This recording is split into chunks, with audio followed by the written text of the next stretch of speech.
ہم گاؤں میں رہتے تھے۔ میرا شوہر روزانہ شہر سے میرے لیے جلیبیاں لے کر آتا تھا۔ میں جلیبیاں کھا کر سو جایا کرتی تھی۔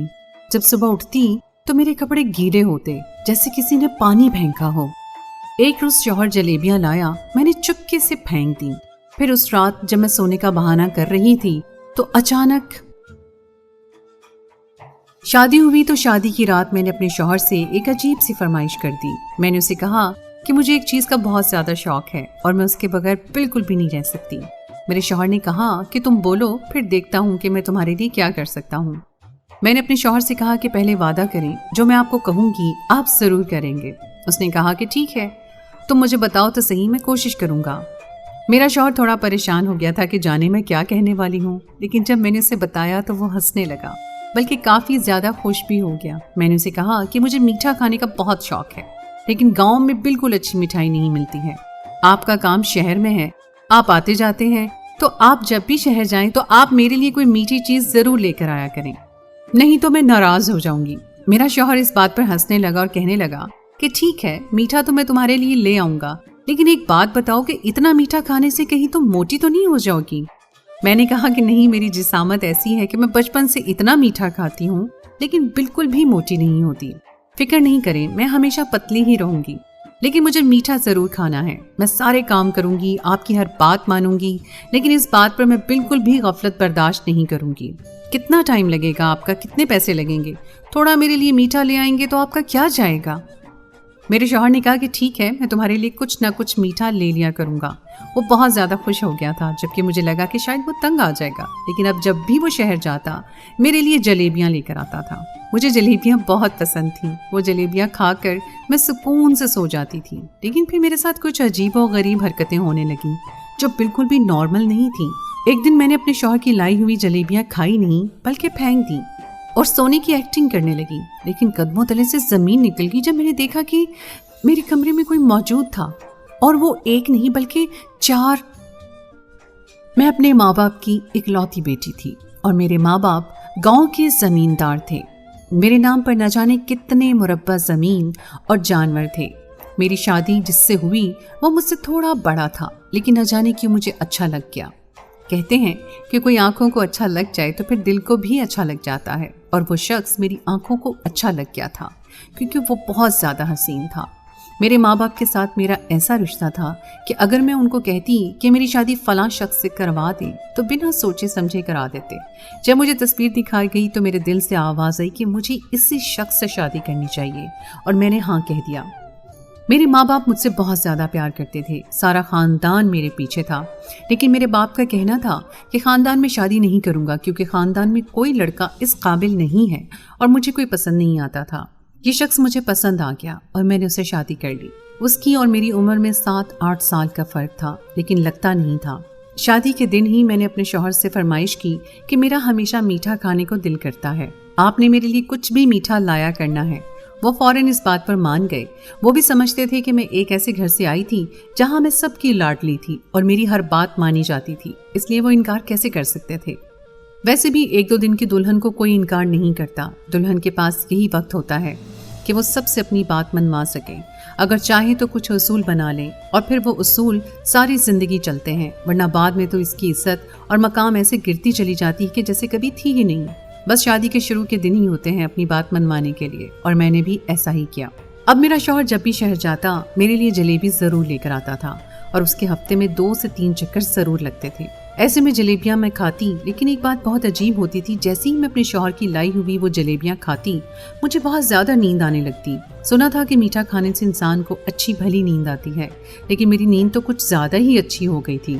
جلیبیاں کھاتے ہی 5 منٹ نہیں گزرتے تھے کہ میں سو جاتی تھی۔ اس کے بعد کبھی میں رات کو جاگ گئی تو کبھی رات بھی گزر جاتی اور میں صبح ہی جاگتی۔ اس طرح مجھے پتہ نہیں چلتا تھا کہ میرے پیچھے گھر میں کیا ہو رہا ہے، کیونکہ کہتے ہیں کہ سوئے ہوئے اور مرے ہوئے انسان میں زیادہ فرق نہیں ہوتا، بس ایک ہی فرق ہوتا ہے کہ سویا ہوا انسان جاگ جاتا ہے اور مرا ہوا انسان کبھی نہیں جاگتا ہے۔ اس لیے اس کو پتہ نہیں چلتا کہ جس وقت وہ سو رہا تھا اس وقت کیا ہو رہا تھا۔ جب جاگتی تو کبھی رات کا کھانا نہ بنا ہوتا تو کبھی دن کا، لیکن میرا شوہر کوئی بھی بات نہیں کرتا تھا اور نہ غصہ ہوتا۔ مجھے جاگا ہوا دیکھ کر اتنا ہی کہتا کہ جاگ گئی ہو، چلو آؤ کھانا کھا لو، یا چلو کہیں باہر چلتے ہیں، یا کوئی کام بتا دیتا، लेकिन गुस्सा बिल्कुल भी नहीं होता था, जबकि अगर उसकी जगह कोई और होता तो उसने यही कहना था कि खा पी कर सो जाती हो, ये किस किस्म के अतबार हैं। इस बात के लिए तो मैं अल्लाह का बहुत शुक्रगुजार थी, और मुझे इस बात पर पूरा यकीन भी हो गया था कि मेरा शौहर मुझे बहुत मोहब्बत करता है, इसलिए उसे मेरी कोई बात बुरी नहीं लगती है। उसे मेरा काम ना करना बुरा नहीं लगता था, लेकिन अब ये कुछ ज़्यादा ही हो रहा था। एक दिन ऐसा हुआ कि मैं जलेबियाँ खाकर सो गई और रात 2 बजे मेरी आँख खुली तो मेरा शौहर घर में नहीं था, जबकि इस टाइम आ जाया करता था। उसका फ़ोन भी बंद था। मैंने देखा तो मुझे बैठक की लाइट ऑन नज़र आई। रात के 2 बजे बैठक की लाइट ऑन होना तो चलो गलती से भी तो हो सकता है, लेकिन फिर जब मैं करीब गई तो मुझे वहाँ से कुछ आवाज़ें आईं। एक आवाज़ तो मेरे शौहर की थी, दूसरी आवाज़ को मैं पहचान न सकी, पर इतना ज़रूर समझ गई थी कि किसी लड़की की आवाज़ है। लेकिन उस टाइम बैठक में कोई लड़की क्या कर सकती थी, वो भी मेरे शौहर के साथ। मेरा माथा खटक गया, मैं गुस्सा हो गई और मुझे जितनी भी गनूदगी थी वो सारी की सारी अचानक ही उतर गई। मैंने दस्तक दी तो वहाँ पर खामोशी छा गई और 10-15 मिनट के बाद मेरा शौहर बाहर आया। कहने लगा कि तुम जाग गई? तुम जाग कैसे गई? मैंने कहा मैं जाग कैसे गई से क्या मतलब है आपका? इंसान सोता है तो जागता भी है। आप बैठक में क्या कर रहे हैं? कहने लगा कि मेरा दोस्त आया हुआ है। मैंने कहा कि दोस्त की तो आवाज़ नहीं आई मुझे, बल्कि किसी लड़की की आवाज़ आई। तो कहने लगा उसकी बीवी भी तो साथ आई है। मैंने कहा उसकी बीवी और उसका शौहर रात के 2 बजे हमारे घर में क्या कर रहे हैं? और अगर बीवी आई है तो फिर मैंने भी सलाम करना है, मैं भी मिलती हूँ उनसे, उनके लिए कुछ खाना चाय वगैरह बनाती हूँ। तो मेरे शौहर ने कहा नहीं, वो लोग चले गए हैं, जब तुमने दस्तक दी तो वो जाने के लिए ही खड़े थे, रवाना हो गए। बैठक का एक दरवाज़ा बाहर भी खुलता था, इसलिए शायद मेरे शौहर ने उनको वहाँ से निकाल दिया था। लेकिन अजीब सी बात थी कि रात के 2 बजे कौन किसी के घर अपनी बीवी को लेकर यूं आता है। मुझे अपने शौहर पर शक हो गया, लेकिन फिर सोचा कि नहीं, ऐसा नहीं हो सकता। मेरा शौहर मुझसे इतनी मोहब्बत करता है, मेरी हर बात मानता है, जो मेरे फ़राइज़ हैं यानी घर के काम करना वो भी मुझसे नहीं मांगता। उसने मुझे घर में नौकरानी भी रख दी थी, मैंने सिर्फ खाना बनाना होता था, वो भी कभी कभी मेरा शौहर खुद ही बनाता था या बाहर से ले आता था। मेरी ज़िंदगी तो बहुत अच्छी गुजर रही थी। मुझे इतना अच्छा शौहर मिला था कि मुझे उस पर शक करने की क्या ज़रूरत थी। लेकिन मुझे मेरे शौहर ने कहा कि मुझे कुछ पैसों की ज़रूरत है। मैंने कहा कितने पैसे? तो उसने बहुत बड़ी रकम बता दी। मैंने कहा कि पैसे तो बहुत ज़्यादा हैं। वो कहने लगा कि तुम्हारे लिए क्या मुश्किल है, अपने बाबा से कहो। मैंने कहा कि जब बाबा को पता चलेगा कि आप पैसे मांग रहे हैं तो वो कुछ भी करके दे देंगे। मेरे शौहर ने कहा कि नहीं, बाबा को ये नहीं बताना कि पैसे मैं मांग रहा हूँ, तुमने अपना नाम लगाना है।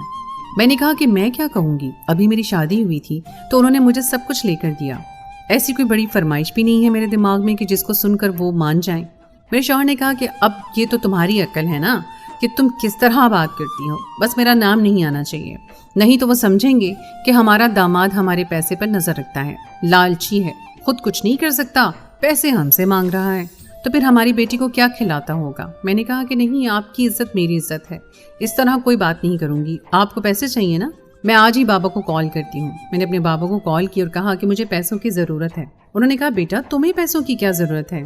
उनको बहुत सारी बातें सुनानी पड़ी और काफ़ी सारे मुझे झूठ बोलकर मैंने उनको मनाया कि मुझे सोने का सेट लेना है। उन्होंने कहा कि शादी में तुम्हें 100 तोले सोना दिया था, वो तुम्हारे किसी काम नहीं आया।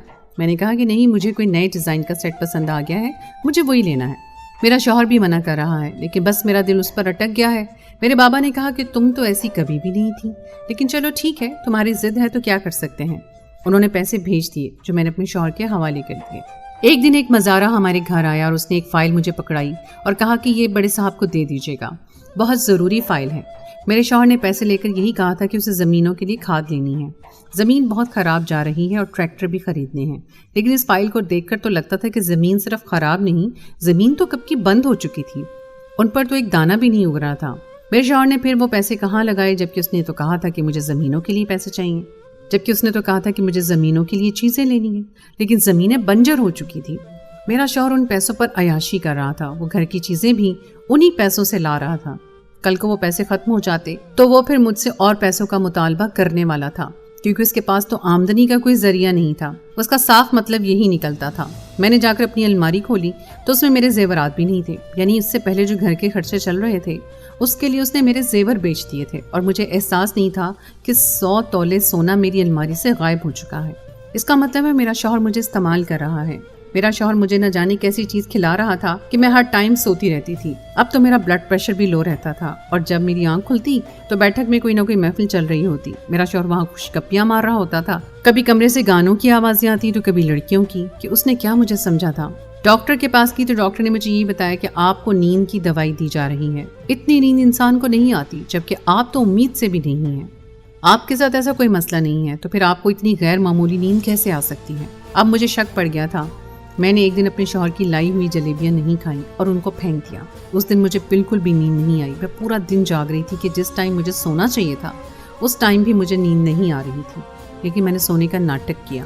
मेरा शौहर कमरे में आया। मुझे लगा कि वो सोने के लिए कमरे में आ रहा है, लेकिन वो मुझे देखने आया था कि ये सो रही है या जाग रही है। वहाँ से मुझे देखकर वो वापस चला गया और फिर मुझे बैठक का दरवाज़ा खुलने की आवाज़ें आई।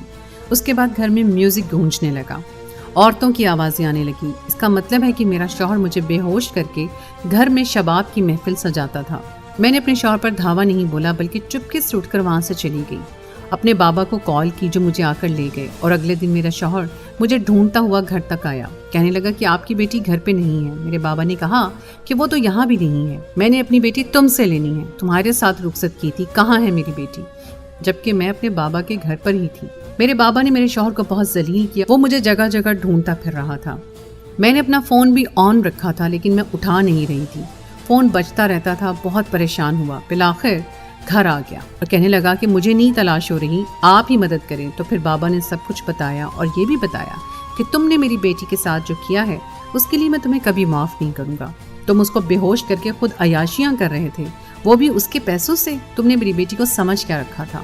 मेरे बाबा ने बिल्कुल भी देर न लगाई और उस पर खुला का केस करवा दिया। मैंने भी अपने बाबा का साथ दिया। मेरे बाबा ने कहा कि तुम ऐसे शख्स के साथ बिल्कुल भी नहीं रह सकती। हमने इसको क्या समझा था और वही क्या निकला। ये एक अयाश परस्त इंसान है और उसके साथ जिंदगी अच्छी नहीं गुजर सकती है। ये कभी भी एक अच्छा शौहर नहीं बन सकता और एक अच्छा बाप बनना तो बहुत दूर की बात है। उसने तुमसे शादी सिर्फ तुम्हारी दौलत के लिए की थी। हमसे गलती हो गई, हम उसे पहचान न सके। हमने अपनी हीरे जैसी बेटी उसको दे दी, पर अब हम अपनी गलती सुधारेंगे। बात इतनी सिर्फ नहीं थी, मेरा शौहर पहले भी इस तरह की हरकतें करता रहता था। उसने मुझसे शादी इसी वजह से की थी क्योंकि मेरे पास बहुत दौलत थी। उसका ये भी प्लान था कि वो मुझे बेहोश करके छुप छुपा कर ये सब काम करेगा। और जब मैंने उसे कहा कि मुझे हमेशा मीठा खाने को दिल करता है, मेरे लिए कोई मीठी चीज़ लेकर आनी है, तो गोया उसके लिए तो ऐसा था कि अंधा क्या मांगे दो आंखें। उसके लिए तो ये बिल्कुल ही ऐसे था। वो जलेबी में बेहोशी की दवा मिलाकर मुझे खिलाया करता था। जो दूसरों की बीवी बहन बेटियों को अपने घर में बुला सकता था, वो कल को अपनी बीवी को भी बेच सकता था। इसलिए मैंने उसके साथ रहने से इनकार कर दिया। मैं उसके साथ नहीं रहना चाहती थी, जिसने एक दिन भी मेरे साथ मियाँ बीवी का रिश्ता न रखा, बल्कि मुझे बेहोश करके दूसरी औरतों के पास जाता रहा। वो भी मेरे ही लाए हुए पैसों से। अपने शौहर को मैंने छोड़ दिया और इस सब को कोई बुरा ख्वाब समझकर मैं भूल गई। 2 साल बाद फिर से मेरी शादी हुई और अब मैं अपनी ज़िंदगी में बहुत खुश हूँ। मुझे अपने साबका शौहर के बारे में पता चला है कि वो अपनी सारी ज़मीन बेचकर सड़क पर आ गया है, सब कुछ बेचकर खा गया है और आजकल उसके हालात बहुत बुरे हैं। लेकिन ऐसे इंसान के साथ यही होना चाहिए जिसे इंसान की कदर ना हो। तो दोस्तों, ये थी हमारी आज की कहानी। उम्मीद है आपको आज की कहानी पसंद आई होगी। अगर कहानी अच्छी लगे तो उसे लाइक ज़रूर कीजिएगा और साथ ही अपने दोस्तों के साथ शेयर भी कीजिएगा। और अगर आपने अभी तक मेरे चैनल मेरी आवाज़ को सब्सक्राइब नहीं किया तो उसे सब्सक्राइब कर लीजिए। और अगली कहानी तक के लिए मुझे इजाज़त दीजिए। अल्लाह हाफ़िज़।